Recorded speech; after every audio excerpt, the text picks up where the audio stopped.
안녕하세요. 네. 우리가 맥추절의 말씀을 한번 보면 하나님은 맥추절을 지키라고 광야에 있을 때 말씀을 하셨습니다.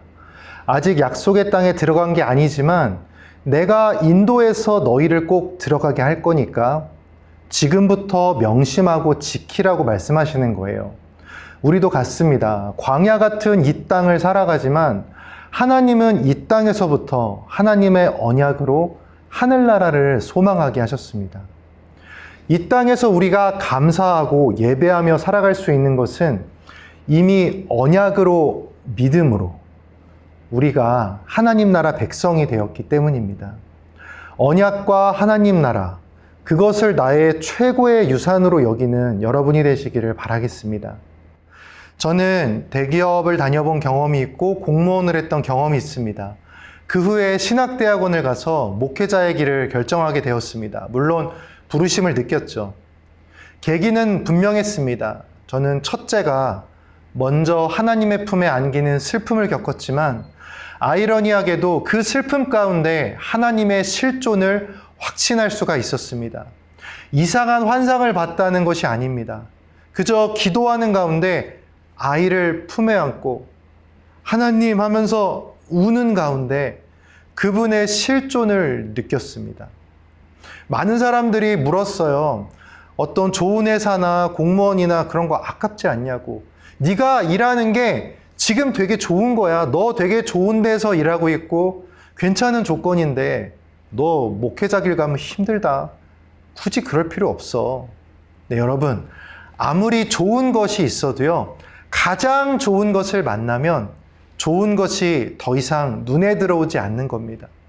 저에게는 인격적으로 만난 주님의 실존이 가장 좋은 것이었고 그분의 말씀이 가장 좋은 것이라고 여겨지게 되었습니다. 그래서 교회 이름도 로고스라고 결정하게 된 것 같습니다. 말씀이면서 말씀이 육신이 되신 주님. 우리가 말씀을 묵상한다라는 말을 할 때요, 히브리어 하가라는 단어를 사용합니다. 이 하가라는 단어는요, 그냥 읽고 생각한다 이런 뜻이 아니라 맹수가 이 잡은 먹이를 으르렁 하면서 음미하는 그런 단어로 알려져 있습니다. 하나님은 말씀을요, 우리가 지식을 얻는 수준으로 읽기 원하지 않으세요. 그분의 선하심을 맛보아 아는 것입니다. 그분의 위대하심을 맛보아 아는 것입니다. 그분의 유일하심을 맛보아 아는 것입니다. 하나님의 말씀은 우리가 말씀을 처음엔 읽지만 나중에 말씀이 우리를 읽어낸다고 하죠. 말씀이 우리의 삶을 읽으며 우리가 나아가야 할 길, 우리가 지켜야 할 것들을 알려주는 것입니다. 그런 측면에서 가장 인도를 잘 받은 인생을 꼽으라면 아마 다윗을 꼽을 거예요. 오늘의 시는 다윗의 믹담이라고 되어 있습니다. 믹담이라는 건 그 어원을 분석하는 관점에 따라 황금의 시, 속죄의 시 또는 어떤 비밀 이런 느낌을 담고 있는 단어입니다. 진실되고 소중한 고백. 하지만 내가 겪은 조금은 개인적인 그런 느낌의 어감을 주는 시입니다. 한 가지 바라기는 우리의 인생에도 여러분의 가정에도 다 하나씩은 믹담의 경험이 있었으면 합니다. 그때 그런 일이 나를 살게 했다. 황금의 경험이었어. 그때 그 믹담의 경험이 나를 살게 한 거야. 나를 회개케 한 거야. 황금의 경험이었어. 믹담의 고백은 꼭 성공이나 성취의 경험이 아닐 수도 있습니다. 믹담의 핵심은 잘 풀린 것에 있는 것이 아니라 하나님을 만난 사실에 있기 때문입니다. 하나님과 함께한 경험. 그래서 하나님 말고는 복이 없다. 예수님 말고는 내가 황금처럼 여길 것이 없다. 그 고백. 그런 고백의 경험이 저와 여러분에게 다 하나씩은 있었으면 좋겠습니다. 그런 우리의 고백이 우리의 후대에까지 믿음의 유산으로, 빛나는 유산으로 이어지기를 간절히 소망합니다. 시편 16편은 신뢰의 시라고도 불립니다. 시작이 이래요. 하나님, 나를 지켜주세요. 내가 주께 피합니다. 하나님은 우리의 도움이십니다. 근데 아이러니하게도 하나님만 의지하겠다라고 고백하는 가장 진실된 순간은요, 우리의 삶에 어려움이 찾아왔을 때입니다. 하나님에 대한 신뢰는 인생의 난관을 만났을 때 가장 깊어지게 됩니다. 고난과 어려움은 내 삶에 경제적 이익을 주지는 못하지만 하나님께 진실된 고백을 하게 만들어줍니다. 하나님은 마음이 진실된 자를 찾으시거든요. 고난의 시기만큼 하나님을 가까이 만날 기회도 없는 거예요. 내가 진실된 만큼 하나님은 진실된 자를 찾으시니까 쉽게 가까이 만날 수 있는 겁니다. 고난이 유익이라는 건 고난의 아픔을 긍정한다기보다 그 고난이 나를 하나님 앞에 가장 진실된 상태로 만들어준다라는 거예요.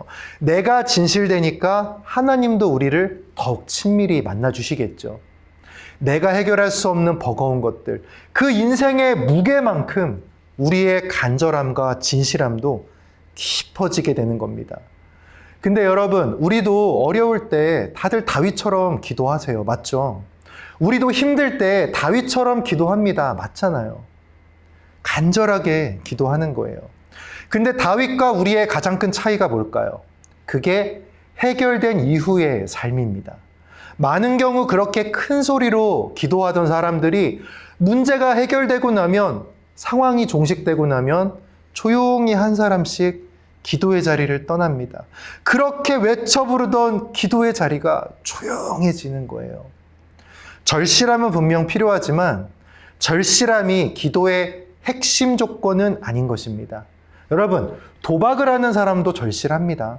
카지노 혹시 가보셨나요? 저는 부끄러운 고백이지만 예전에 그 유학생 할 때, 그때는 이제 목회자의 꿈이 전혀 없을 때니까 그냥 카지노 갔어요. 카지노 가서 이렇게 경험해보는 거죠. 맥주도 한 잔 마시면서. 부끄러운 고백입니다. 네. 맥주에 취해가지고 블랙잭인가요? 그거 한 판 하는데 너무 돈을 따고 싶은 거예요. 그래서 마음속으로 기도했어요. 하나님, 한 판만 제발. 이런 간절한 기도를 했어요. 진짜 간절하게 기도했거든요.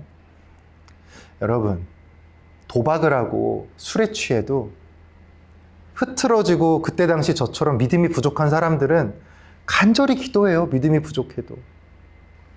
간절함만이 기도의 요소는 아닌 것입니다. 굉장히 웃기죠? 저 같은 인생도 여기까지 인도하셨어요. 그러니까 여러분 자신을 응원해 주세요. 그리고 주변 사람들도 응원해 주세요. 누군가의 눈에 지금은 부족할지 모르지만 하나님이 그를 어떻게 이끄실지 모르는 겁니다. 어떤 인생의 순간을 주셔가지고 어떤 유산을 품고 살아가게 될지 하나님만 아십니다. 응원해 주세요. 그렇게 우리는 간절함이라는 기도의 제목을 갖고 하나님을 찾아갑니다. 물론 하나님은 기도 제목을 보세요. 우리가 기도해야지라는 마음을 먹는 순간부터 우리의 기도 제목을 간파하고 계실 겁니다. 근데 주님이 기도의 자리로 와주시는 건 그 기도 제목을 만나기 위함이 아니라 우리를 만나러 오시는 거예요. 하나님은 기도의 자리로 우리를 만나주시는 게 기도 제목 때문이 아니라 우리 때문인 거예요. 그래서 기도의 자리에서 가장 1번으로 바라야 될 건 주님을 친밀하게 만나는 거예요. 기도 제목 좋습니다. 하지만 그 기도 제목의 1번은 언제나 주님을 만나는 것이어야 돼요. 여러분, 하나님이 무엇을 원하실까요? 하나님이 원하시는 것은 하나님이 원하시는 걸 우리가 동일하게 원하는 것을 바라세요. 하나님이 원하는 건 우리를 만나는 거예요. 그럼 우리도 하나님 만나는 것을 1번으로 바라기를 하나님 바라고 계신 겁니다. 간절함의 방향이 달라져야 되는 거예요. 다윗이 살던 사회는 신정사회였습니다. 주변 나라들을 보면 온갖 신과 우상들이 넘쳐났어요. 그런 세상에서 다윗은 2절과 4절처럼 고백하는 거예요. 주는 나의 주님이시고 주밖에는 복이 없습니다.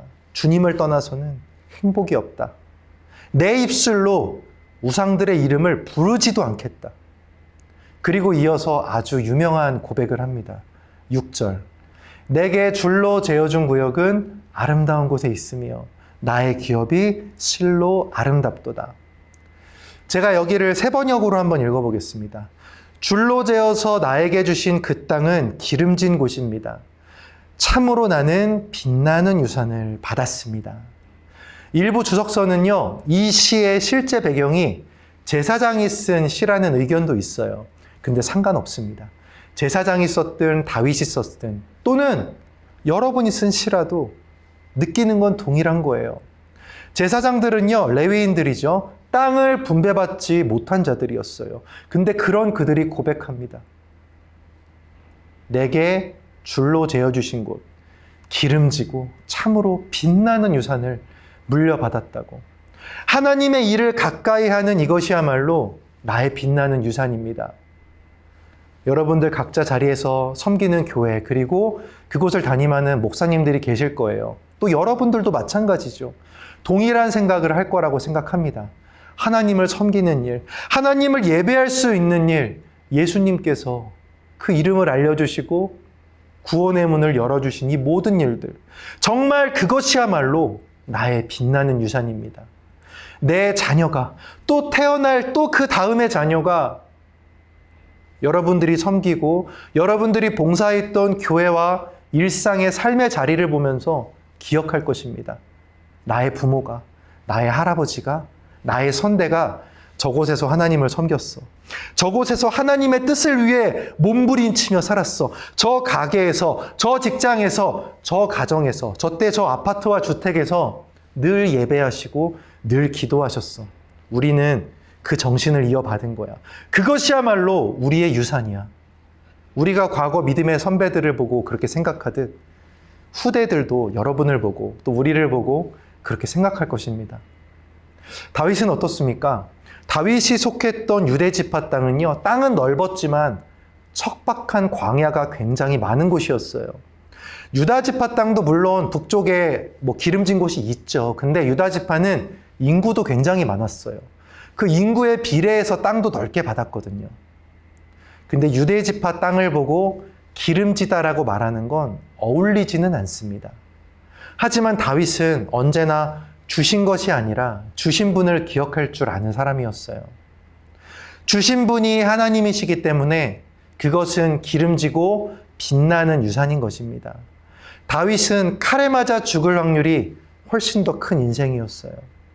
근데 그런 다윗이 지난 날을 돌아보며 얘기하는 거예요.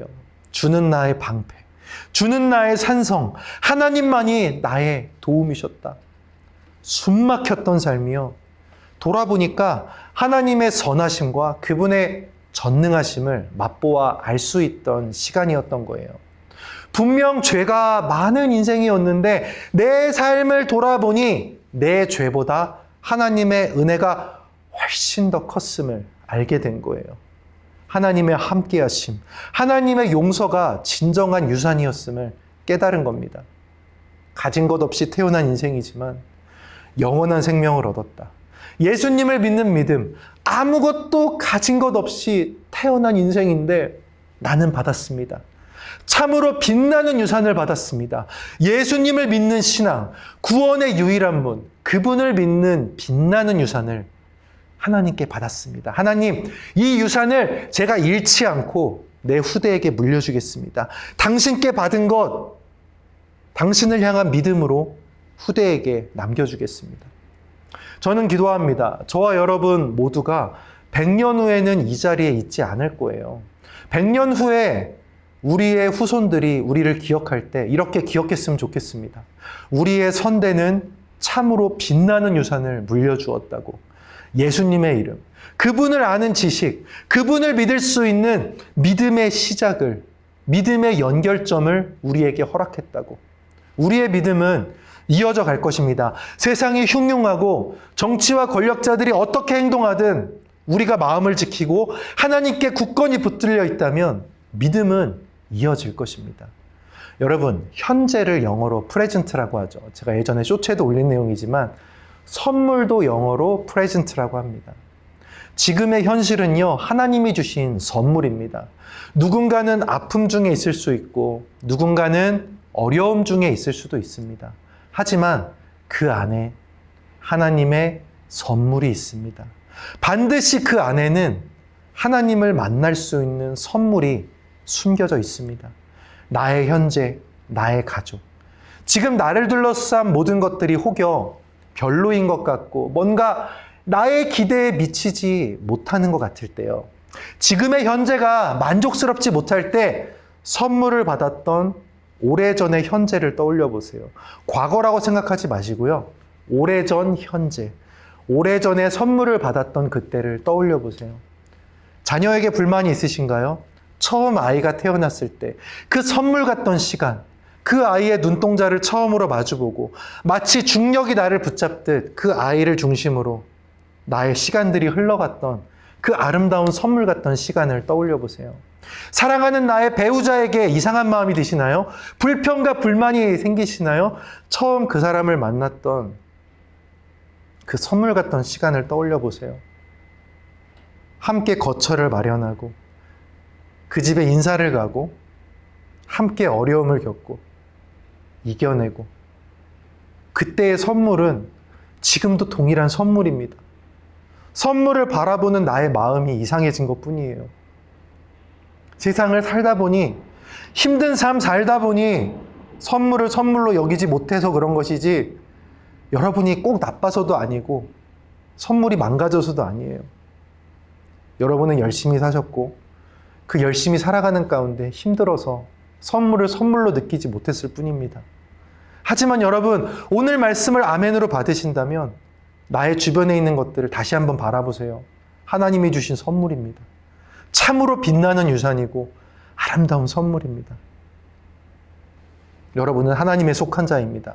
하나님에게 속한 자라면 하나님이 주신 현실은 선물입니다. 하나님이 주신 과거의 현재도 선물입니다. 하나님이 앞으로 허락할 미래의 그 시점도 선물입니다. 왜냐하면 과거에도 하나님은 계셨고 지금도 계시고 여러분의 미래에도 하나님은 계실 것이기 때문입니다.